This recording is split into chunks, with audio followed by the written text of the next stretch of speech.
അതെ, ഇന്നത്തെ യാത്ര മറ്റെങ്ങോട്ടുമല്ല, ചെങ്കോട്ടയിലേക്കാണ്.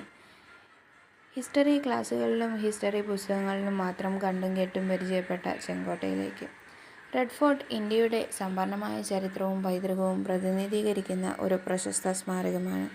ഷാജഹാൻ 1648 നിർമ്മിച്ച ഈ കോട്ട മുഗൾ ഭരണകാലത്തിൻ്റെ മഹത്വം കാണിക്കുന്നതിൽ പ്രധാനപ്പെട്ടതാണ്.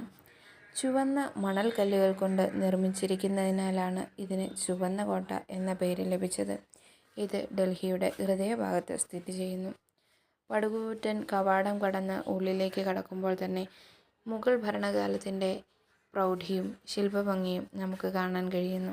ദിവസേന സ്വദേശികളും വിദേശികളുമായ അനേകം പേരാണ് ഈ ശില്പഭംഗിയും പൈതൃകവും കാണാനും അറിയാനുമായി എത്തുന്നത്. ഇവരെ കാത്തിരിക്കുന്ന ഒരുപാട് കച്ചവടക്കാരും ഇതിനുള്ളിൽ കാണാൻ. പലതരം സുവനീറുകളും മറ്റ് കരകൗശല വസ്തുക്കളും നമുക്കിവിടെ നിന്നും ലഭ്യമാണ്. അതും കടന്ന് ഉള്ളിലേക്ക് കടക്കുമ്പോൾ വീണ്ടും മുഗൾ ഭരണകാലത്തിൻ്റെ ഒരു പ്രൗഢി നമുക്ക് തെളിഞ്ഞു കാണാൻ സാധിക്കുന്നു. വളരെ വലിയ ഉദ്യാനങ്ങളും രാജാക്കന്മാരും അവരുടെ അനുയായികളും താമസിച്ചും ഭരണം നടത്തിയും കടന്നുപോയിരിക്കുന്ന ഒരു കാലം നമുക്കവിടെ കണ്ടെത്താൻ സാധിക്കുന്നു.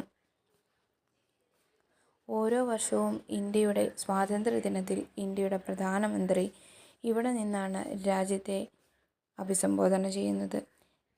രാജഭരണകാലത്തിൻ്റെ കലാസൗന്ദര്യവും ശില്പശൈലിയും ഇന്നും ഇവിടെ നമുക്ക് തെളിഞ്ഞു കാണാം. ഇവിടുത്തെ ഓരോ മന്ദിരങ്ങളിലും ഓരോ കവാടങ്ങളിലും ഈ ഭംഗി നമുക്ക് അറിയാൻ സാധിക്കുന്നു.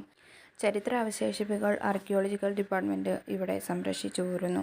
ചരിത്രവും സാംസ്കാരിക പൈതൃകവും അറിയാൻ ആഗ്രഹിക്കുന്നവർക്ക് ഇത് അതുല്യ സ്ഥലമാണ്.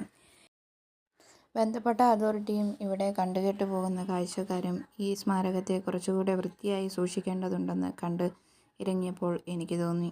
അഭിപ്രായങ്ങൾ ലൈക്കുകളായും കമൻറ്റുകളായും രേഖപ്പെടുത്തുക. Thank you.